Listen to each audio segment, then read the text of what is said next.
Hey everybody, it is Dak here from the Ed Boys, and today we are looking at a part 2 of looking at the new Arceuus Spellbook rework.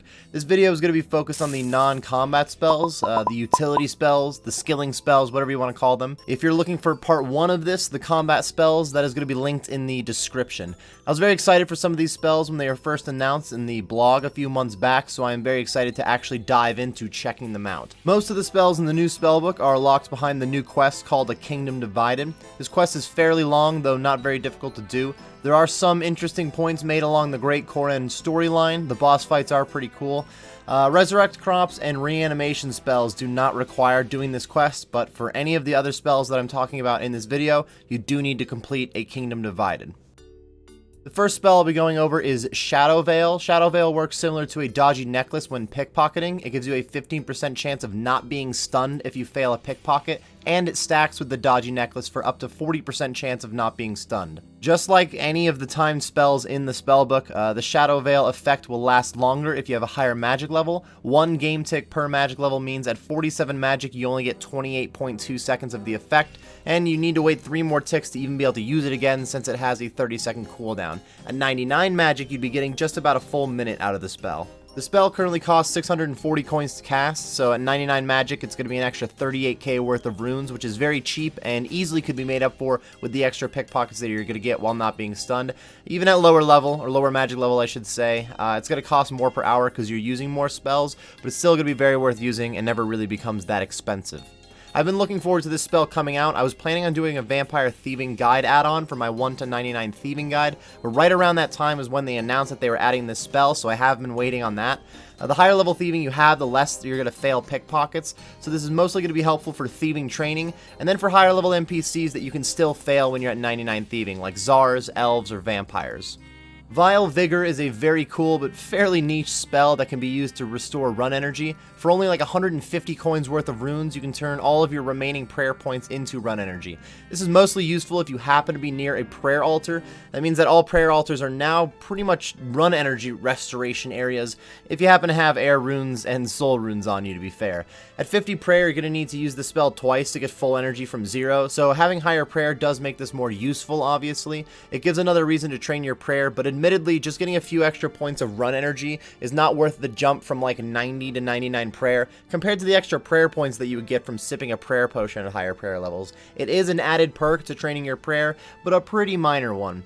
This could be more useful for Iron Men if they happen to have no energy potions, but they do have soul runes. I think the easiest example of where this could have been useful is the ZMI altar. There is a prayer altar up top the ZMI that you run by on every single trip, and since you're in the process of making a bunch of random runes, it really would just pay for itself. The problem is you need to be on that lunar spellbook to do ZMI for that teleport, so the only way to use Vile Vigor during that time would be using a spellbook swap each time, which is like another 900 coins for that extra cast. Unfortunately, I really think that's the case for a lot of the spells in the rework. You're generally better off using a different spellbook for whatever activity these new spells happen to help, which renders the new spells really not as useful unless you want to decide between 2 different books, which, like I was saying, in a lot of cases, the other books can still be more helpful. It's like a weak version of having bards or whatever it is in RS3. They charge your run faster when you sit down and rest at the guy playing music. Every altar in OSRS has basically been turned into one of those bards if you happen to have 3 air runes, a soul rune, and the Arceuus Spellbook on you. I like it, but I don't know how often it's going to get used. Next we have DGrime, which requires 70 magic to cast. Instead of having to click each individual herb in your inventory to clean them, you can now use 1 spell to clean every herb in your inventory that you have the herb lore level to clean. This is great for your arthritis when cleaning herbs, minimizing the clicks needed for a full inventory of herb cleaning, and speeds up the amount of herbs we're going to be able to clean per hour overall. I found myself able to cast the spell 450 to 500 times an hour, though there are claims of more like a 600 cast per hour pace. Even at the rates I was getting, that's like 12 to 13,000 herbs cleaned per hour. This can land around 40,000 magic XP an hour and anywhere from 12k to 97k herb lore XP an hour, depending on which herb you clean. Obviously, higher level herbs are giving you more herb lore XP. You are going to be profiting while you do this too. The spell costs around 400 coins to use, and finding a 50 coin profit for cleaning herb isn't asking for a lot with herb cleaning, so that'd be 1350 coins per inventory, somewhere from 900 to 1000 coins in profit per inventory, and around 500 inventories an hour. That would be 400k to 500k GP an hour. really at max speeds. Overall, the theoretical thumbs up for this spell is very sweet, but you need to clean a ton of herbs to be getting these paces for multiple hours. You can only buy 13,000 of most grimy herbs every 4 hours from the Grand Exchange, so generally you're going to need 4 different profiting herbs to work with, or some alts or other people to help you buy herbs, and a very large cash stack. This spell is a nice upgrade for cleaning herbs, but it doesn't really turn cleaning herbs into a more viable method. It just makes cleaning herbs a whole lot better than it was, I guess. Resurrect Crops is one of the only spells in the book that does not require a Kingdom Divided. This spell can be used for a chance to revive a dead plant. The spell requires 78 magic to use, and right at 78 magic you have a 50% chance to bring a plant back to life. This goes up as you get higher magic for a 75% chance to revive a crop with 99 magic.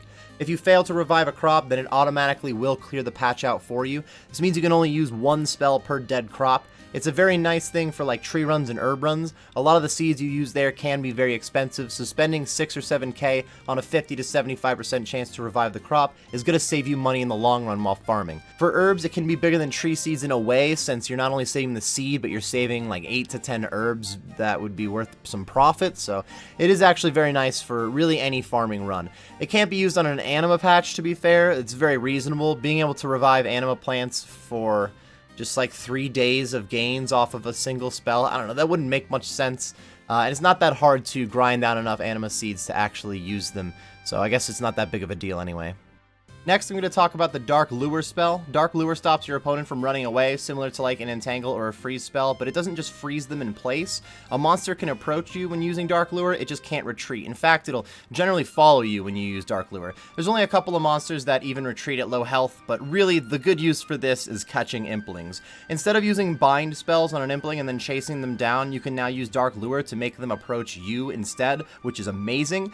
Casting Dark Lure on an Impling will make it come to you and then stay in a 2x2 area around you for 6 seconds. It is worlds more convenient than just freezing them in place. There's times where you hit the Entangle spell on an Impling, and then by the time you get through the wheat to it, it flies away from you, or you get one swipe and then it really starts flying away. Not anymore. Even if you forget to use the Dark Lure and then you miss a swipe, it starts to fly away from you. Then use the Dark Lure and it's just going to start approaching you instead. It's beautiful. The spell costs under 400 coins to use. Impling jars are like 600 to 700 coins, so currently even catching a baby Impling while using the Dark Lure spell on it would slightly profit. Hunting Implings has always been an interesting moneymaker in my opinion, but usually it gets very frustrating very quickly. This makes Impling hunting a lot more viable, and I am a big fan of that. Next, we'll move on to the offerings, starting with the Demonic Offering. Demonic Offering requires 84 magic to use, and each spell takes a Soul Rune and a Wrath Rune. The spell is going to convert up to 3 piles of ashes into prayer XP, and it's also going to grant 3 times the XP per ash, 3 times as if you had scattered them normally.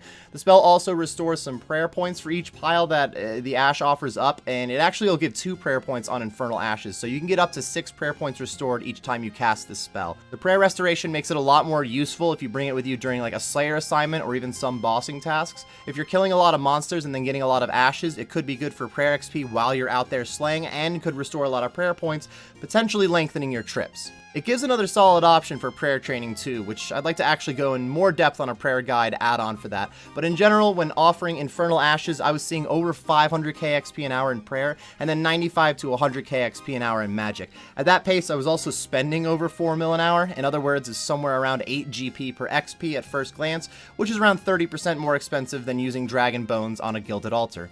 It's not the cheapest way to train prayer, but you're also getting magic XP at the same time, and that's just with the highest tier Ash example. Again, I'd like to do a guide add-on for prayer that'll go more in depth on using these spells for prayer training. If it weren't for the Demonic Offering spell, then really ashes would not be a viable training method. Just spreading the ashes in the wind like you would bury bones is definitely a waste of money, and even the short clip of me spreading ashes here was very painful to record.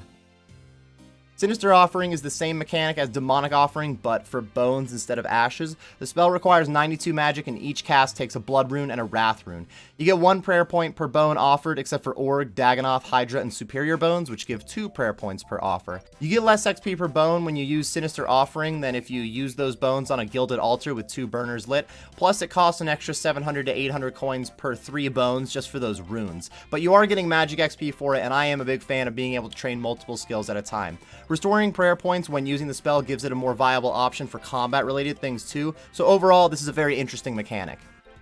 For the rest of the book, they just reworked the reanimation spells and then updated the Lumbridge Graveyard teleport to the Arceuus library. For the reanimation spells, it really did take up far too much space than it needed to before this rework. They've now narrowed it down to 4 spells for reanimations, just grouping them by level. I guess now you technically have to like memorize which monster is in which group, or look it up if you don't know which spell works on which head. Beforehand, each monster had his own spell, making it pretty obvious which spell to use, but overall this is a much better way to reorganize it, and it gave them space to actually put these new spells in that we have gotten. I very much enjoy this spellbook rework. It is a very interesting redesign. There's a lot of new spells that can be very useful in many different aspects of the game. None of these spells are really game-changing or game-breaking, more importantly. Not every update needs to add a new best thing in the game, but every update preferably has some sort of useful mechanic, which this one does. I'm a little bit more interested in some of the spells that I talked about in this video, overall, like Shadow Veil and DGrime compared to the combat spells, but the spellbook rework as a whole gets a thumbs up from me. If you're looking for part 1, which features the combat-related spells, that is linked in the description. Thank you for watching this first impressions video, everyone. If you liked the video, or you just got some useful information about the new Arceuus Spellbook rework, be sure to like and subscribe for more content. I do stream on Twitch, which should be linked on the screen and in the description. I'm also on Twitter and have a Discord, which should also be linked in the description. Thanks again for watching, everybody, and best of luck on your grinds.